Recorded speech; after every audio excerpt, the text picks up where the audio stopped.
Hello, everyone, and a big welcome to this little series on conscious parenting. So, I wanted to start with a short introduction to what conscious parenting is, and that's what I'm going to give you today. I'm going to give you an idea of what conscious parenting is and how having children is the biggest invitation to inner transformation you'll ever get. And then the next couple of recordings, I will go into more details about how we can actually work on becoming more conscious. So for me, conscious parenting is about the inner parenting, the inner work that our children will invite us into, whether we see it or not, whether we take responsibility for it or not. It is going to happen.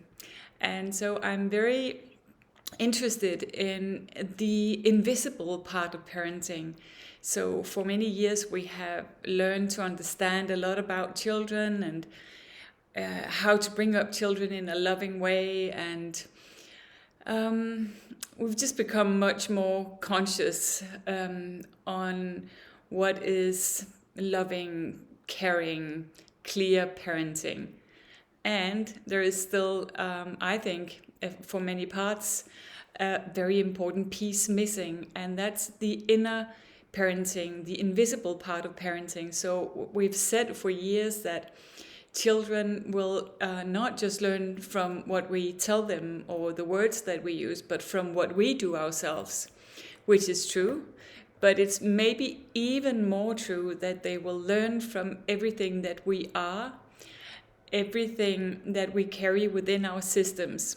So everything is energy, and energy doesn't stop anywhere. And therefore, what I carry within me, in my system, the trauma that we all carry, my personality type, my basic fears, all of that will influence my children and my level of self-love as well.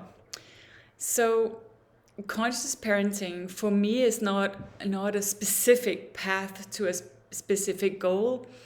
It's a way of being in the world. It's a way of being in your parenting.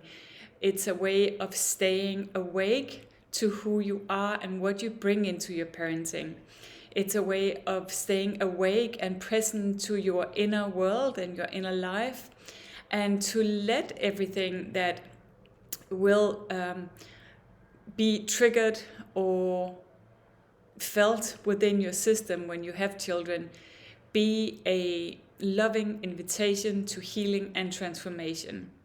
So when we have children, all parents bring some level of trauma and unconsciousness into the parenting.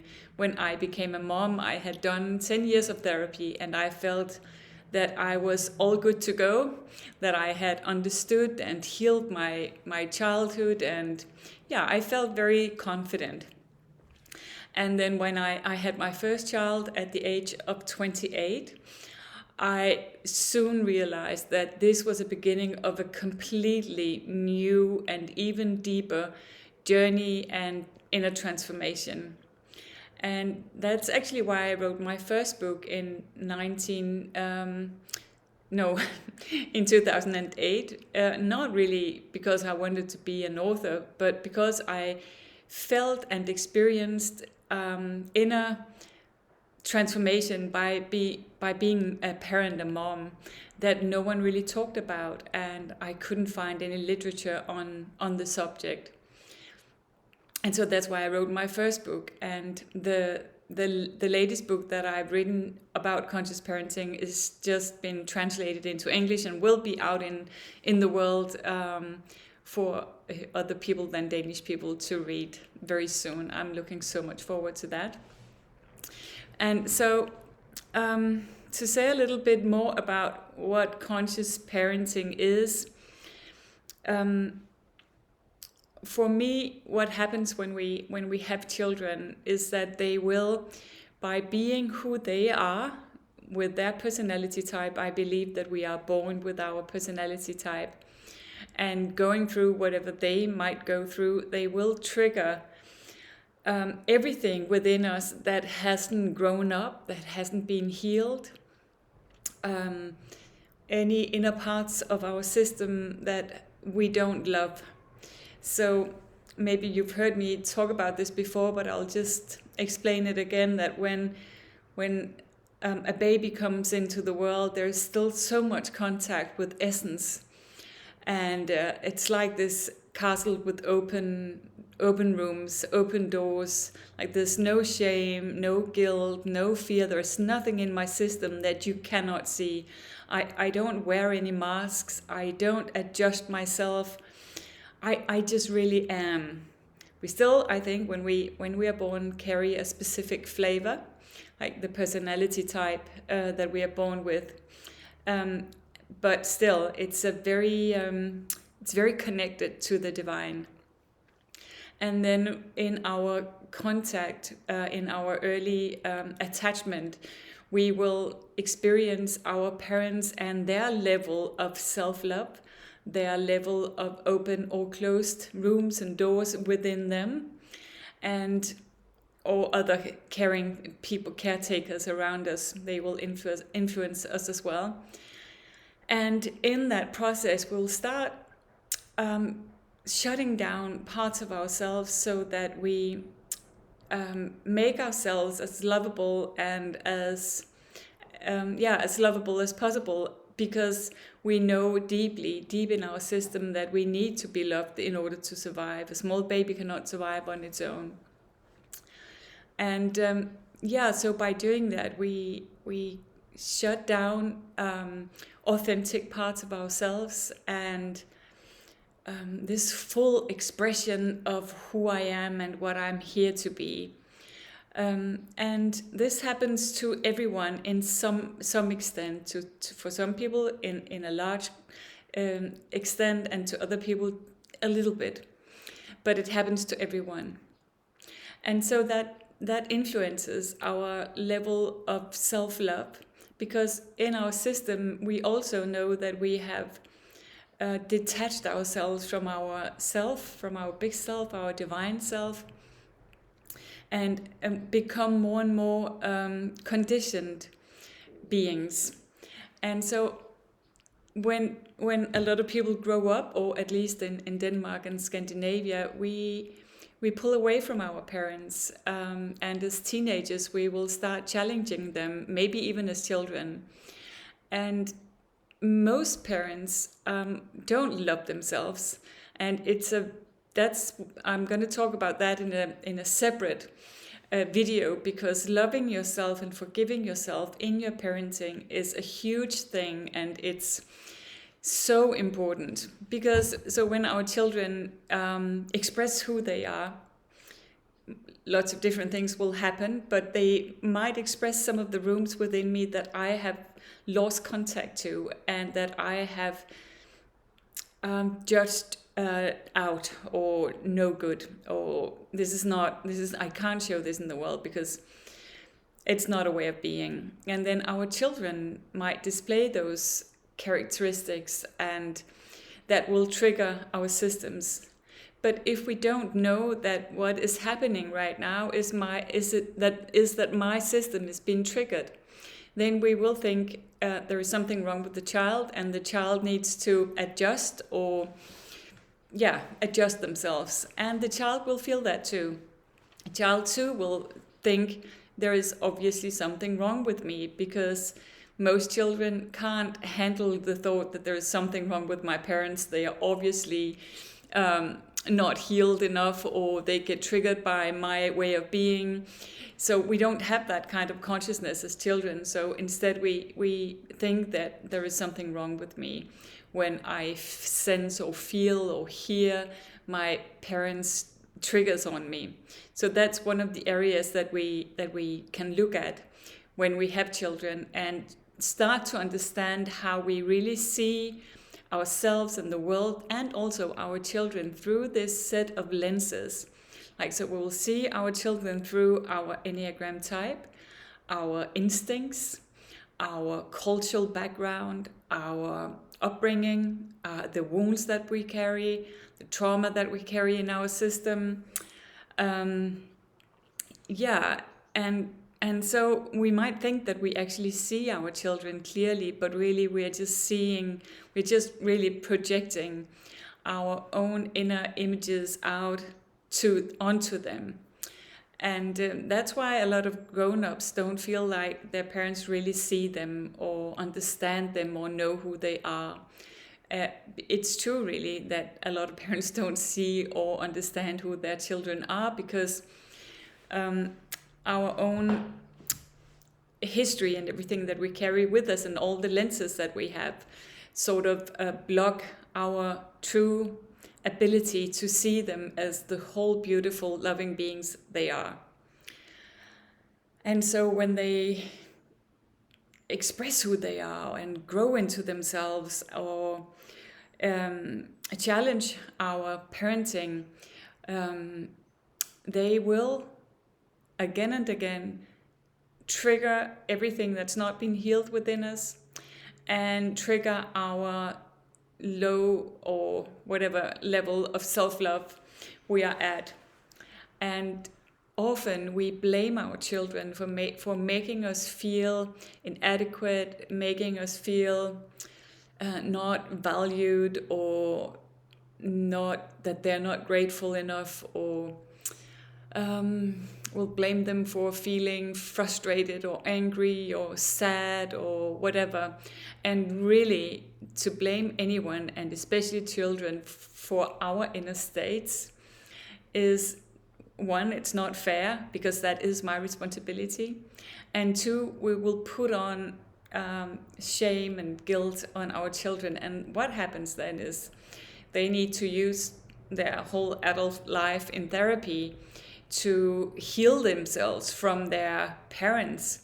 And this is what made me want to write and investigate this area, because I have had a lot of adult clients needing to heal how they have not felt seen or loved as the human beings they were in their childhood.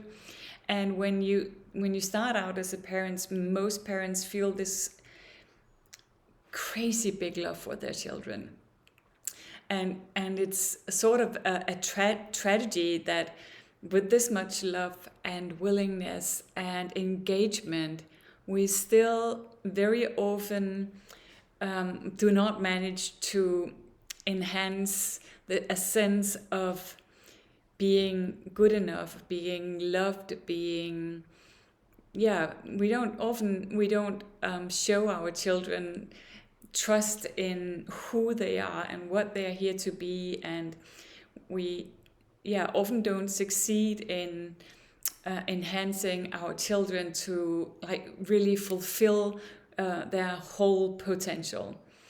And so a lot of adults withdraw themselves from their parents, or they find that they have a sort of an impersonal relationship with their parents.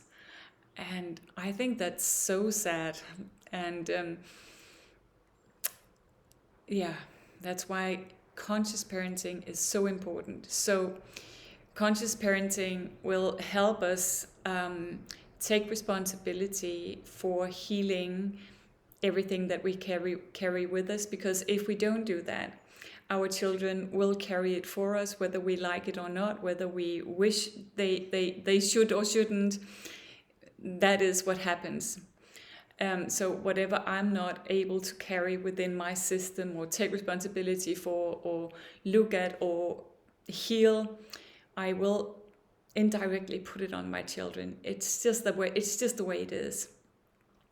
And so if we want our children to live freer, more fulfilling lives, this is the only way, like taking responsibility for our own inner work. So it will change how your children can develop, how happy they can feel, how loved they may feel, how they are able to express and be in the world as the human beings they are. It's very big.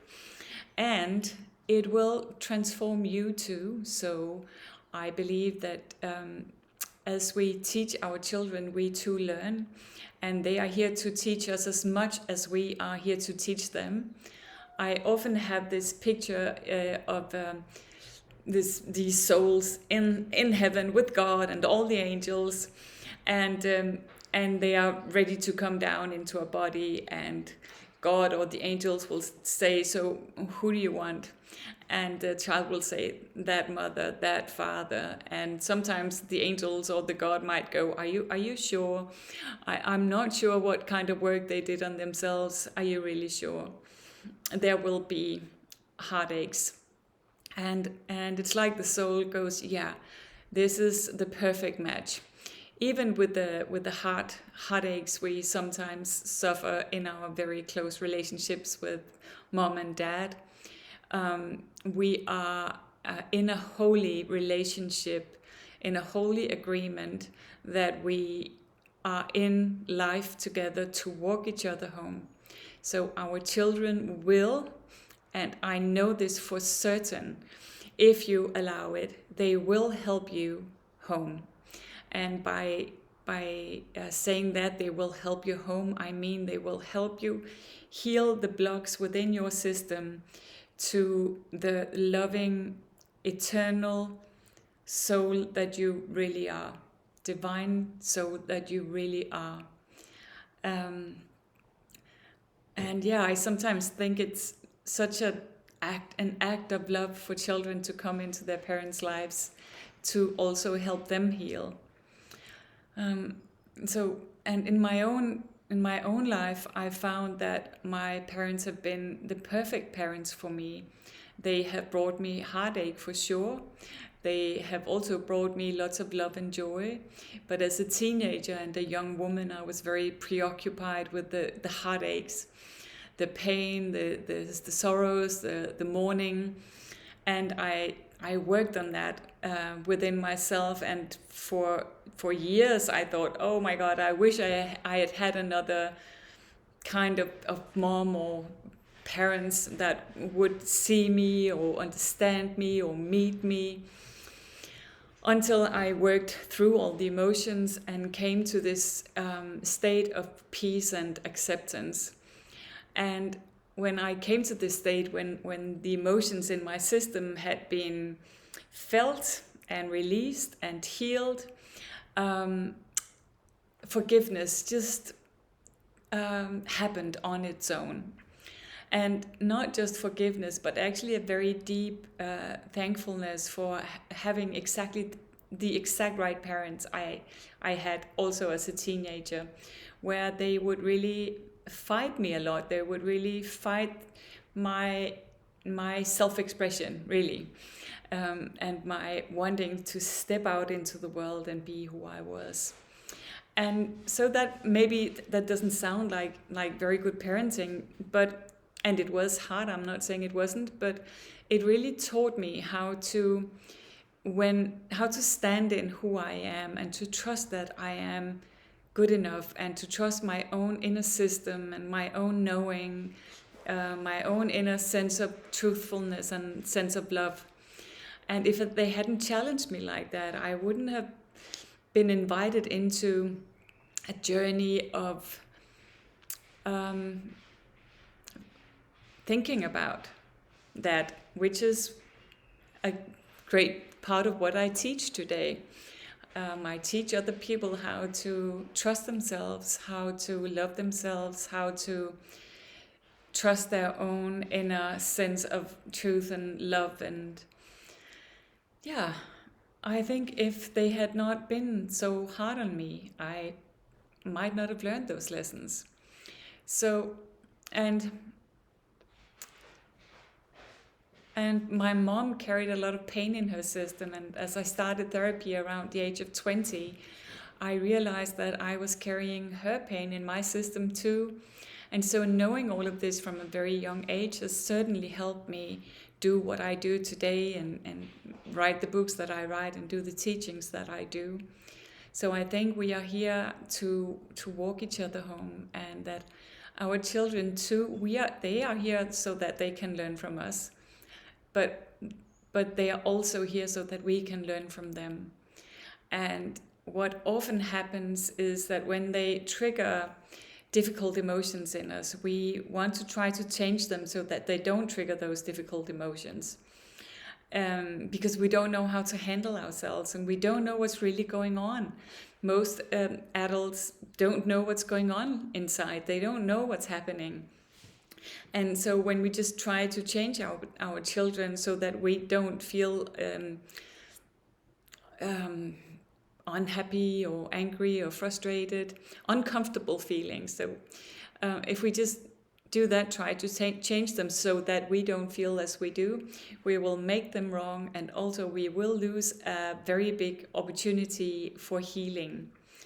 I could give you just one example, but I will go into more depths of this in my next videos. But when my daughter started school, I remember leaving her at school, and she was sitting in the window waving at me, crying. And I was crying. As soon as I got around the corner on my bicycle, I cried. And I just cried, and I couldn't stop crying. And because I was already in the habit of introspection, I asked myself the question that I've asked myself the most times, I think, in my life: what is this about within you, inside of you? And most parents would just say, well, it makes me sad to see my child sad. But really, that's not the whole thing. And I realized that this was an invitation to heal my own inner 6-year-old who was so shy and scared of starting in school, and all the emotions that I went through at her age, starting in school. And so I did my work on that, and by doing that I was able to support her in a completely different way. And there's been tons of stories like that. And also I know for sure that we all sense energy. We know what's going on inside of other people, and children especially, because they haven't been blocked so much yet in their sensation of energy and what's going on. So what we feel, what we carry with us in the situations our children go through, they will sense that, even if we try to fake it. I remember another example, when my son was a teenager and he was going through something, and I realized that I had an issue from my own teenage life similar to the one he was going through, and I was working on those emotions. I was doing my inner work with it, but it wasn't healed yet, and I knew it. And so I still really remember it, because it was such a brilliant example of what's going on. So I went into his room, and I sort of tried to fake a little bit being all good with this problem, like being relaxed and all good and easy and trusting. And he spotted it like that, and he just said, "Mom, get out. Go do your thing, and I'll do mine." And I just knew he was right. And I felt actually very proud that I had a son who was sensitive enough and courageous enough to put words to what was really going on. And conscious parenting is also about learning how to love ourselves. If anything will challenge our self-love, it's being a parent. So this is the assignment in your life that is probably the most important assignment ever of all. So most people, when we are about to die or leave this life, will say that was the most important task ever. And we go into that task without any map of what to do, and with this whole inner life and emotional states and wounds and trauma and ways of looking at ourselves and the world through our Enneagram type that we are not aware of, so much unconsciousness, and therefore we are so not equipped. And yet there is a part of us that's completely equipped and always knows what it's doing. But on a psychological level, it seems like a big task. And it's also a task where we will fail, sometimes on a daily basis, where we could very often do better, or yeah.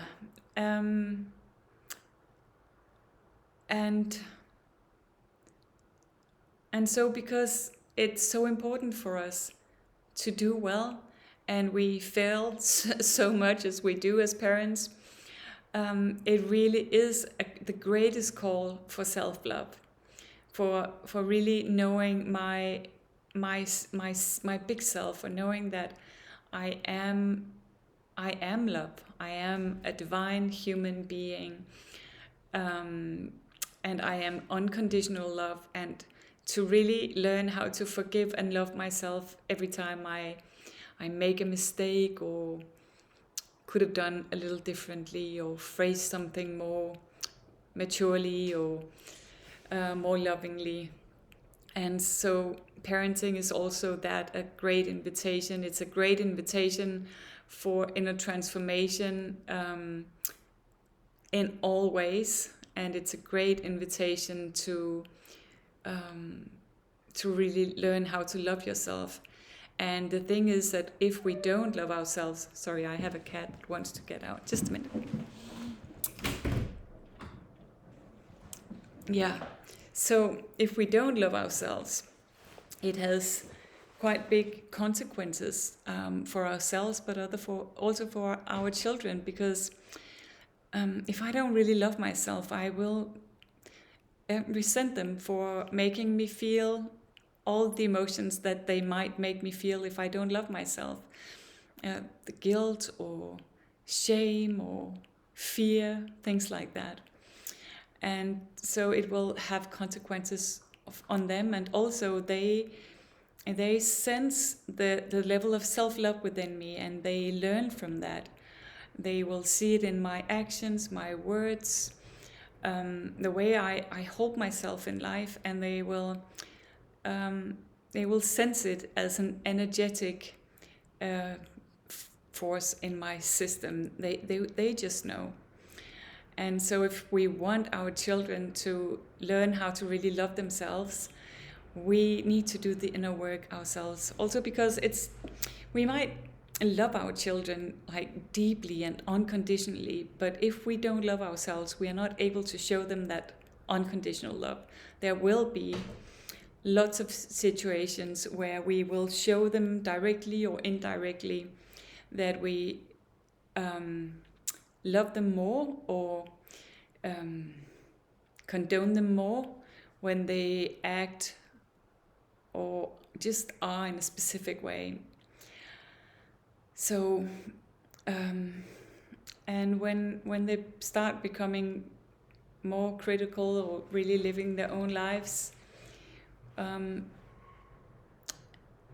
it's an even bigger call for self-love, because otherwise I will put it on them that they made me feel inadequate, and it might feel so unfair because we put so much energy and engagement into our parenting.